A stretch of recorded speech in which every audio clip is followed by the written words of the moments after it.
Tara, deliver tayo ng cake natin. Ayan. Yan. Yan. 5:35 na pala.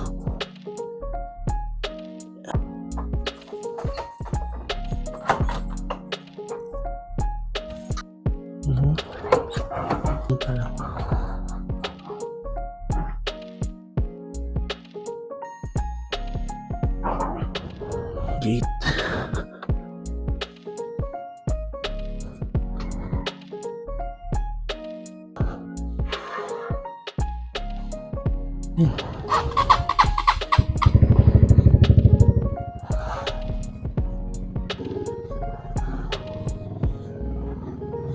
Okay. Baho.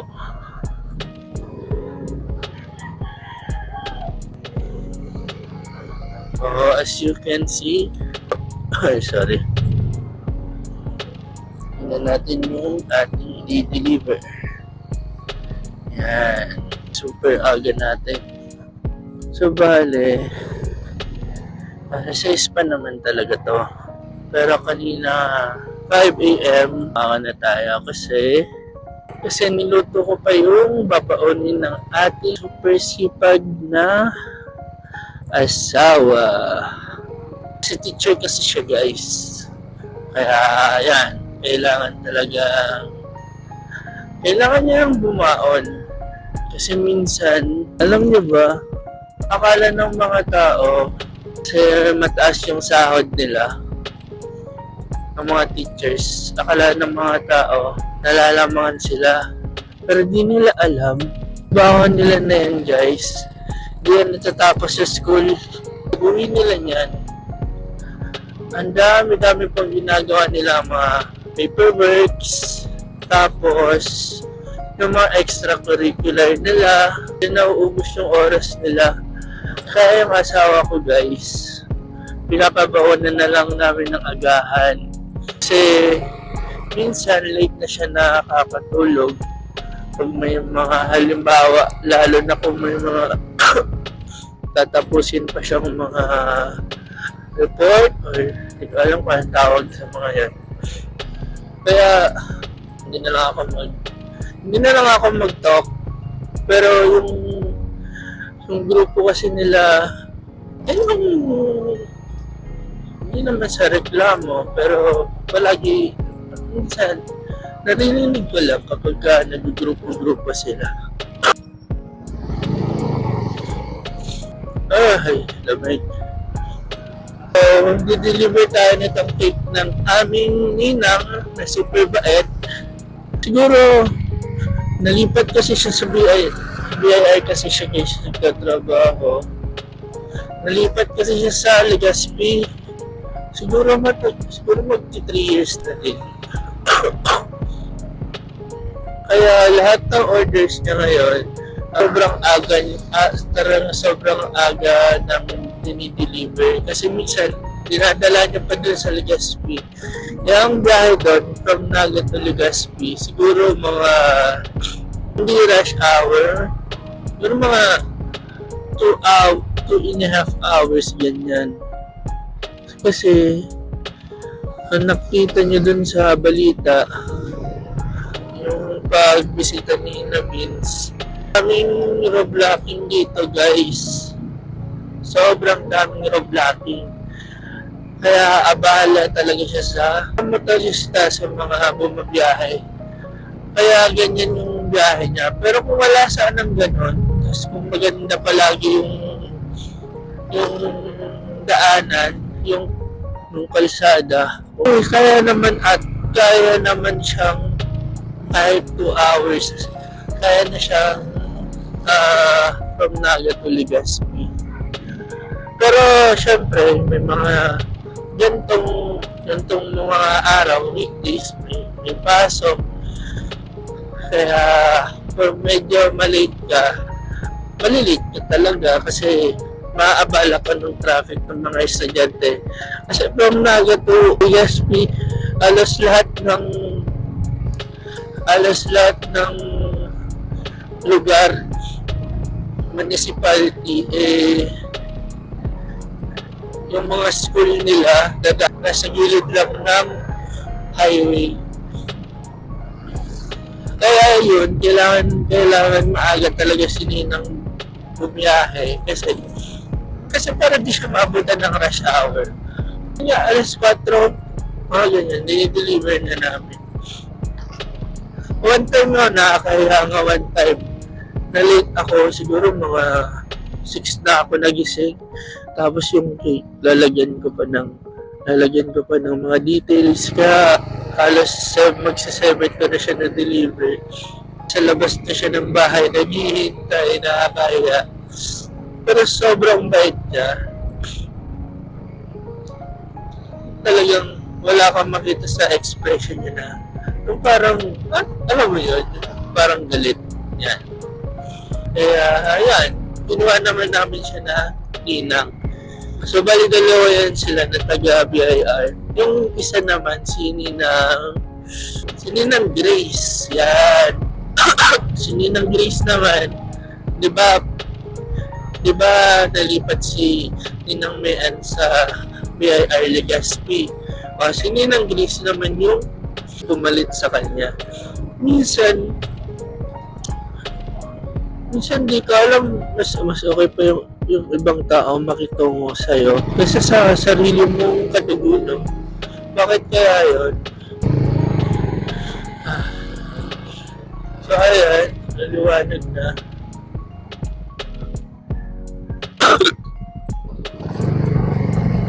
Sinisinok pa ako. Gagi. Bala ko sana bumili ng Instax, kaso yung Insta360 medyo mahal pa para sa akin eh. Halos nasa 24k ata kasi yung tropa ko si Jomar naman, best friend ko yun. Bumili siya. Kaya ako siya na-mention kasi bumili siya. Meron kasi akong tropa din guys na mahilig din sa mahilig din gumawa ng mga videos. Talagang trip niya sa buhay. Tapos,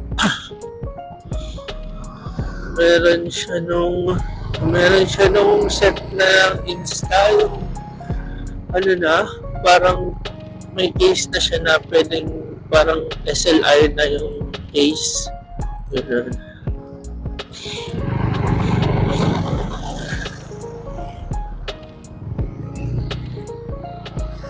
Tapos, yung set na DJI, meron na last year, pinagpabenta, sabi sa akin.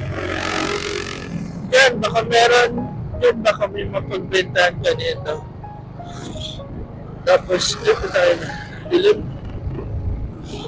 Tapos, sabi naman niya, dagdagan mo na lang. Ako, bahala ka na. Basta, ito yung price. Kasi pinapabili ko na. Binibenta niya na kasi nadoble yung order niya. So, bali parang niligaluhan siya noon. Tapos, nauna na siya magpabili din sa tito niya. Nasa Taiwan ata. Kasi kung hindi nyo alam guys, mura ang gadget doon sa Taiwan. Marami ako nabigitang vlog na mas mura doon kumpara dito mo nabibilhan sa Pinas. Kaya nagpabili siya doon. Tapos, nangyari, di ba nga, nauna na siyang magpabili din sa tito niyang nasa Taiwan. Tapos nung dumating yung birthday niya, niregaluhan naman siya ng tatay niya. Kaya bali, nadoble yung camera. So, kaya yung pinagbibili niya na yung isa. Pero bibili niya sana yung pinapisuin niya sa tito niya. Kasi yun yung bago. Talagang sealed pa siya. Yun yung inano ko kay Jomar kasi sakto nun naghahanap siya nung same as in same na same nung in-order nung isa ko pang tropa.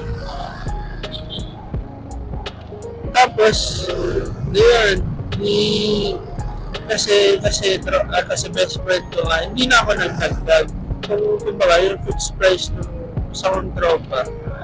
Yun ang binigay ko sa kanya. Tapos, sabi ni Joma, ay, ganyan ba? Sabi sa akin, ano na lang siguro, wag na lang muna siguro. Tapos, sabi niya, wag mo na lang sabihin dun sa tropa mo na mas mura sa Shopee. Tapos, binigay niya sa akin yung link. Pakikita ko dun sa link.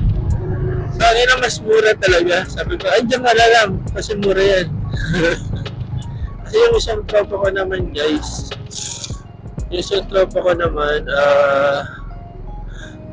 marami naman yung tropang tropang mga arcade naman tropa na nun.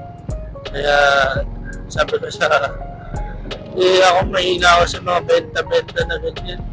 Pero ayan. So dito na tayo. So i-deliver ka pala ito dito sa tindahan na lang no.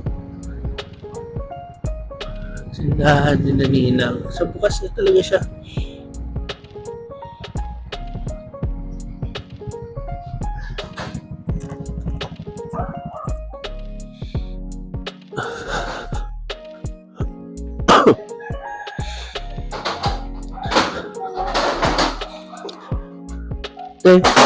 Ano ko yun? Nang order. Sabi kaya idin na lang da. Thank you. Hindi pala ni Sarep. Sarep, dawain nilang. Ini okay lang ni. Yeah. Ay kung kasya pa yun Sarep, ipalagawan. Okay na. Thank you.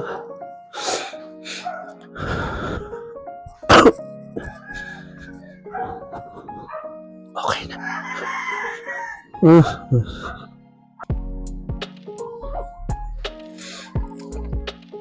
Ay, so ganda nito.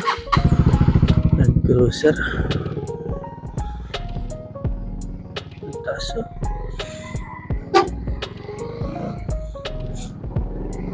Nung nag-anniversary nga kami sa Boracay, sinasamahan na nila ng mga ganon.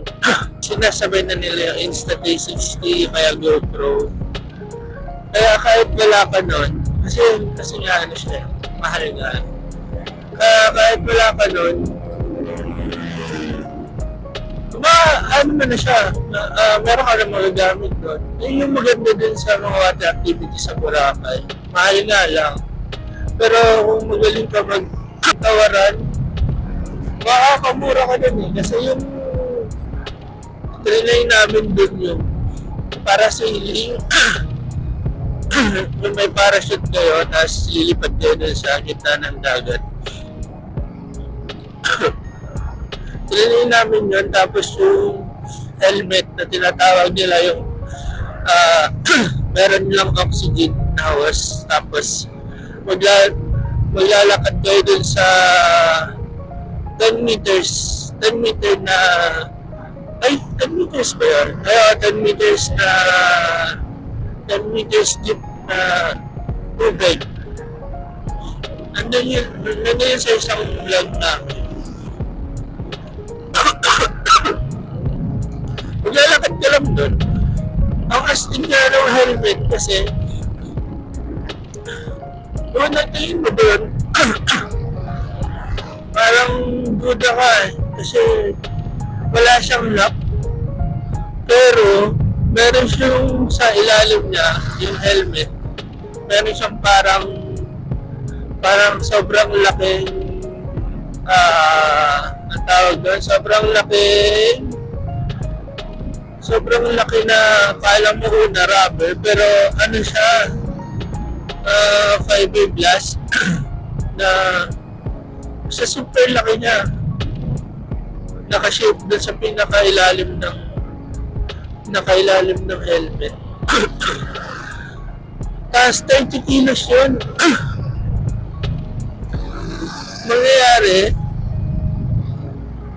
bababa ka dun sa tubig na mga hanggang dibdib mo, tapos tsaka yung susot sa'yo, tapos unti-unti lulubog ka dun sa tubig. Tapos wala lang, na-amaze lang ako kasi nung nasa ilalim na ako ng tubig, wala talaga siya, di talaga siya pinapasok ng talaga siya pinapasok ng tubig. Pero safe naman siya guys, kasi meron, halimbawa, kada dalawa sa inyo, meron isang diver na nakatutok. Tapos, ang nakakatawat lang doon,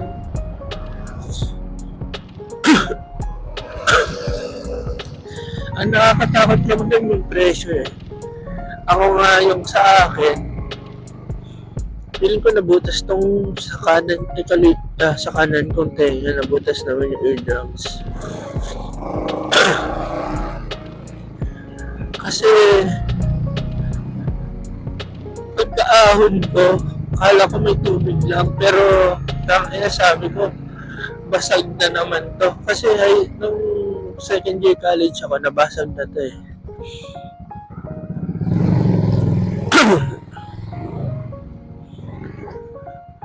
Second year college ako, nabasag na to eh. Nung pag-team building namin sa course namin, pag-team building namin, may makulit kasi nga na dun eh. Sumampa sa sumakay sa balikat ko habang nasa pool kami. Nasa pool ako, nakababa ako sa pool, sa gilid. Tapos hindi ko na malaya, sumakay siya dito sa kasi mag-ano sila, yung tulakad sa gitna ng pool, yung alam mo yan, yung magkakarga ka sa balikat ng isa mong kasama, dalawa kayo, tapos ikaw nakalubog, yung isa so tutulakan kung sino matumba, yun talo. Bigla siyang hindi ko alam, bigla siyang sumakay sa balikat ko. Yung hita niya ang laki. Kaya yung pagsakay niya sa balikat ko, naipit niya yung ulo ko ng biglaan. Tapos doon sabi ko sumakit. Hindi ko pa alam na sumakit. Parang sabi ko, parang ganun lang din. Parang nabingi ako dito sa kanan natin pero nung nag-swimming na ako, nung napasukan na siguro siya ng tubig, sakit na. Sumakit siya, kaya sabi ko parang basag to. Tapos siguro mga 2 days or 3 days after nun, sabi ko kina nanay, sabi ko, parang bingi pa rin yung kanan kong tenga. Tapos meron kasi siyang doktor si mama, kasi minsan may allergy siya may allergy siya sa tenga na parang may mga balakubak na namumuo. Allergy daw yan, sabi ng doktor. Pinatingnan niya ako dun sa doktor na yun. Tapos may mga camera yan na sinusuksok sa tenga. Pag suksok niyang butas talaga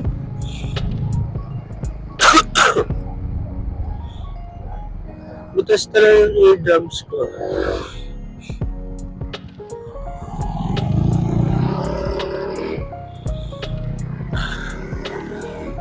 Kaya yun. Tapos sabi ng doktor, naalala ko kasi, sabi niya, eto ka ako, magsasara tong eardrums mo, pero manipis na lang siya. Kaya iingatan mo na lang. Parang ganun yung natatandaan yung sinabi niya, para mag-ingat na lang daw kung sakali ulit na mangyari yung gano'n. Nung kulit kasi nung ano namin eh. Alam mo naman yung mga seniors, di ba? Mga senior.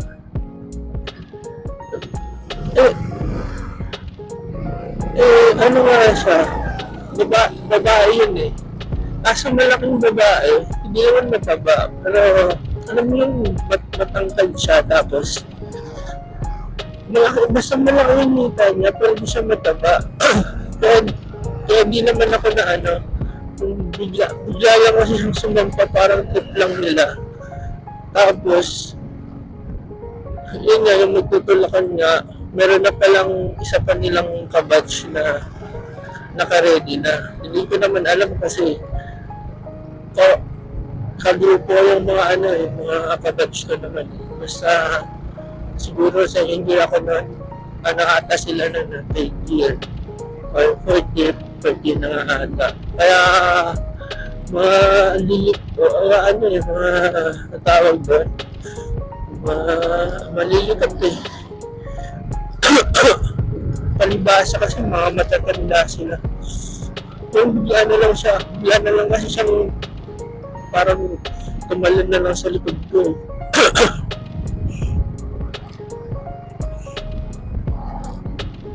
Tapos yun, naipit na yung tenga ko.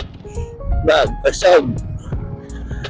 Tapos yung i-connect natin dun sa helmet. Grabe nga yung pressure niya. Kasi bago kayo lumusong, may briefing siya. I-stop kayo kung anong gagawin. Tama nga yung sinabi, bababa ka muna sa tubig kasi may hagdan niya sa gilid eh. Bababa ka muna sa tubig ng hanggang balikat mo. Tapos, saka isusuot yung helmet. Konti-unti, habang pababa rin. May umakak ng helmet kasi mabigat yun, nasa 30 kilos yun eh. Sabi kong parang fiber na makapal sa ilalim ng helmet. Doon sa Boracay namin, second day vlog, yung nag-underwater kami. Maganda nga yan kasi may video kami din sa mga isda eh. Ang ganda ng mga isda. Nandun yung helmet, kita nyo yun guys. So, kaya kung nakapunta na kayong Boracay or sa iba pang beaches dito sa Pilipinas, baka may mga safe naman na water activities. Basta helmet siya. Tapos, yun, pag isampa mo sa ilalim, kung halimbawa may kasi parang ang mapifeel mo din sa pressure, parang dinidikdik yung tenga talaga yung una mo mapifeel sa kanya. Parang dinidikdik, parang alam mo yung hinihigit yung ulo mo. Parang maglagay ka ng ilagay mo yung dalawang kamay mo sa tag-isang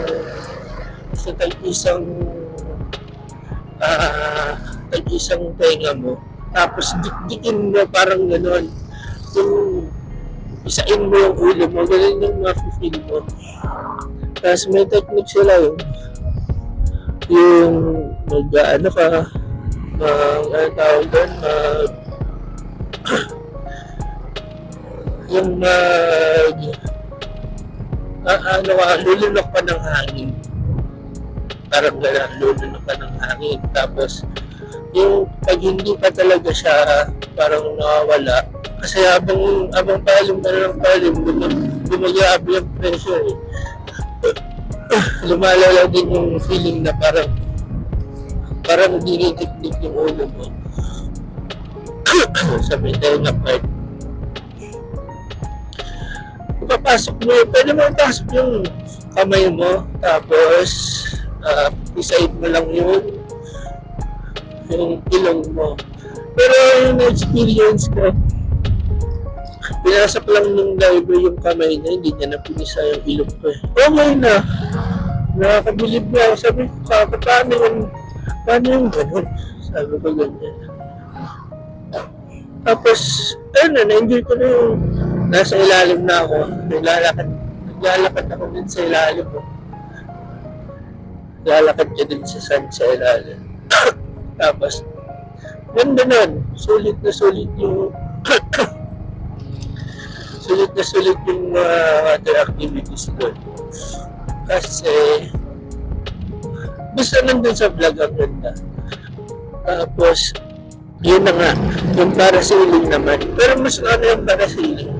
Alam mo ba, kapag maalon, pag sobrang maalon dun sa Boracay, kung ako nga hindi na ako malululain.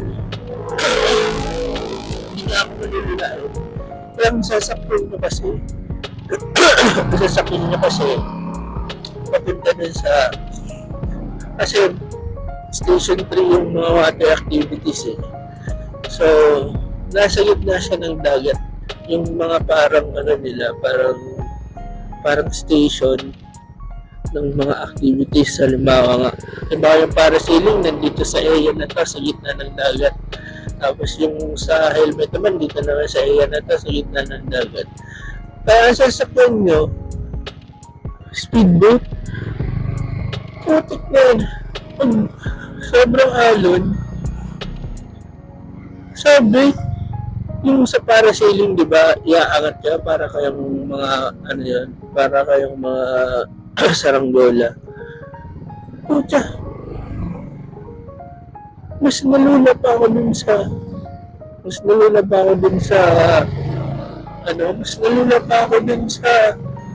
bahay namin ng speedboat. Kasi alam mo ba, bago pa lang makarating kami dun sa station sa parasailing. Tangin, parang umaakit mo yung kinain ko. Sabi mo, ewan, sa first time ko na feel yun na parang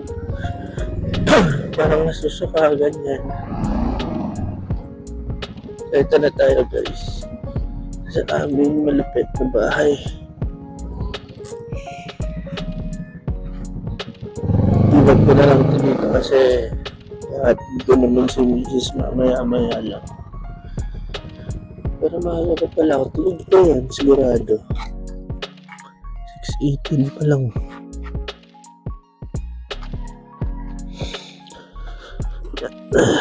So medyo mababa pala itong motor. Kaya kailangan lamig. Ano pa lang aso doon? Diba manalawli?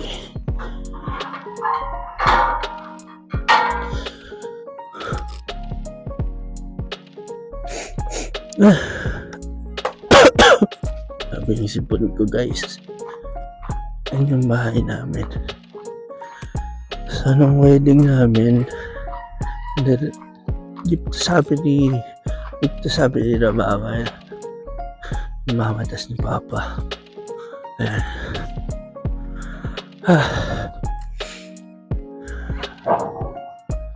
Susunod na lang ulit magkwento naman ako tungkol sa buhay ko. Pasok na tayo. So yun lang naman. Wala pa nga.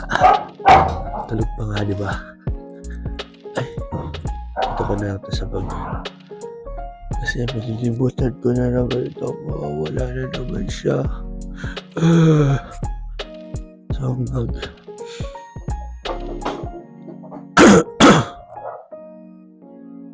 bye-bye.